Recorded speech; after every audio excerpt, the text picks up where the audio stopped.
আসসালামু আলাইকুম। ফ্লেজ মম আৰিফা চেনেললৈ আপোনালোকক অভিনন্দন। এতিয়া আবেলি কালি অনা মুড়ি মই টেমাত থৈ দিছোঁ। আজি মই চিকেন ৰান্না কৰিম। এইটো মই কি কৰিম, আজি মই চিকেনটো এনেদৰে ৰান্না কৰিম। আপোনালোকে ভাবিব যে এইটো মানে লোকাল হয়, তো ব্ৰইলাৰ বুলি গমেই নাপাব খাওঁতে, যদি এনেদৰে বনোৱা হয়। তো মই ভালকৈ কাটি ল'লোঁ আৰু কটা মাংস আনিছোঁ, কিন্তু তথাপি আৰু ভালকৈ কাটি ল'লোঁ। ভিতৰত থকা লেতেৰাবোৰ পেলাই দিলোঁ, দি চাফা কৰি ভালদৰে কাটি ল'লোঁ। আৰু কাটোতে হঠাতে মোৰ নখটো কাটি গৈছিল। মই নাৰ্জীৰ পাত দিছিলোঁ, নাৰ্জী ফুলৰ পাতবিলাক সেইবোৰ দি দিছিলোঁ, আৰু লগে লগেই ব্লাড বন্ধ হৈ গৈছিল। আৰু পিছত মোৰ ল'ৰাই বেণ্ডেজ মাৰি দিছিল। মোৰ ল'ৰাজন বহুতো দুষ্ট, কিন্তু যেতিয়া মই বেমাৰত পৰোঁ মোক সহায় কৰে। মই ভালকৈ মাংসবিলাক ধুই লৈ কেৰাহীত দি দিলোঁ। কেৰাহীত একো তেল মছলা নিদিম, অকল মাংসটোই দি দিম, আৰু লগতে নিমখ আৰু অলপ হালধি এড কৰিম, কাৰণ এনে কৰিলে কালাৰটো ভাল থাকে। মই মাংসখিনি 5-10 মিনিটৰ কাৰণে এৰি দিম।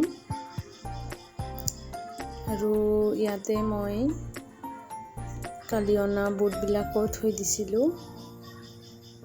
কালি খৰচ কৰিছিলোঁ কেইপদমান, আৰু মই আদা, নহৰু, পিঁয়াজ সেইবোৰ কাটিম। যিহেতু মোৰ হাতখন কাটি গৈছে, গতিকে আজি মই শিলপিহাত নিপিহিম। মই এনেদৰে কাটি ল'লোঁ চাকুৰ সহায়েৰে, আৰু চপিং বোৰ্ডত সেইদৰে কাটি ল'লোঁ।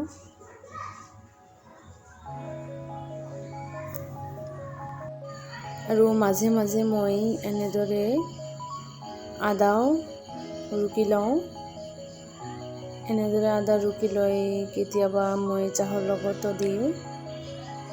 তো যিহেতু মই আজি এনেদৰে দিলোঁ, গতিকে সেইটো আপোনালোকৰ লগত শ্বেয়াৰ কৰিলোঁ।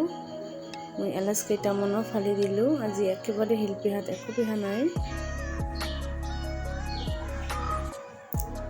নহৰুবিলাকো কাটি দিম।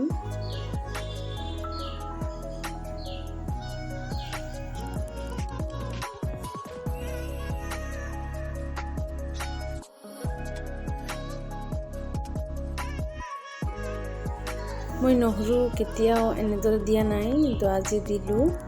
বহুতো ভাল হৈছিল টেষ্ট, একো গমেই পোৱা নগৈছিল যে নহৰুটো এনেকৈ দিয়া হৈছে।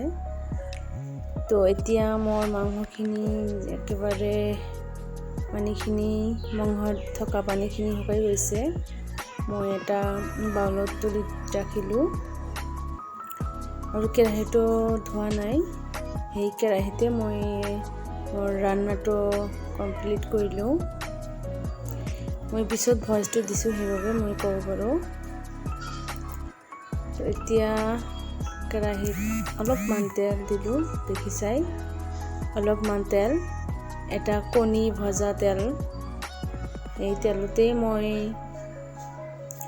ৰান্নাটো কৰিম।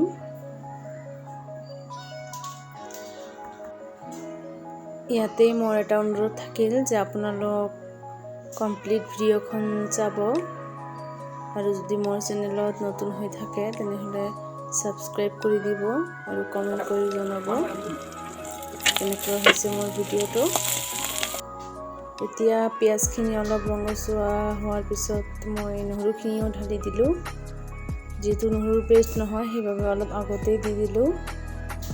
নহৰু দিয়াৰ পিছত মই শুকান মৰিচৰ গুড়ি আৰু ধনিয়া গুড়ি এইবিলাকো দি দিলোঁ। সকলো মছলাবিলাক অলপ লৰাই চলাই তাত পানী এড কৰি দিলোঁ, কাৰণ নহ'লে মছলাখিনি পুৰি যাব। অলপমান পানী এড কৰাৰ পিছত মই মাংসখিনি দি দিম। মাংসখিনি অইন দিনাৰ নিচিনাকৈ নাভাজি আজি ডাইৰেক্ট মছলাৰ লগতে এড কৰি দিলোঁ। যিহেতু আগতে মাংসখিনি সিজি গৈছে, তো সেইটো আৰু মই ভাজিবলৈ ইচ্ছা নকৰিলোঁ। মই একেবাৰে ঝোলখিনি কমাই দিলেই হৈ যাব। মছলাখিনিৰ লগত মাংসটো কিছু সময় লৰাই তাৰপিছত মই পানী এড কৰিম।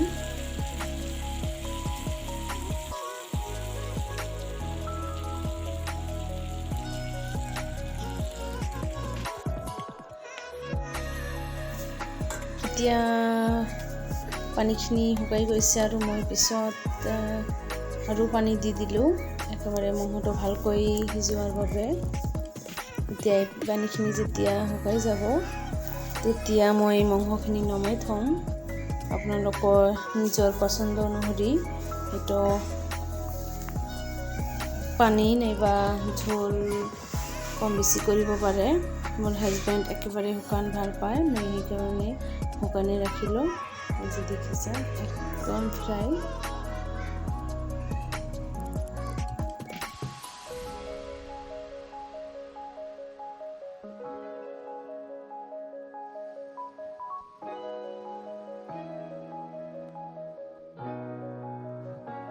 এনেদৰে বনালে আপোনালোকে গমেই নাপাব যে এইটো ব্ৰইলাৰ মুৰ্গী হয়, এইটো একেবাৰে লোকেলৰ নিচিনা হয়।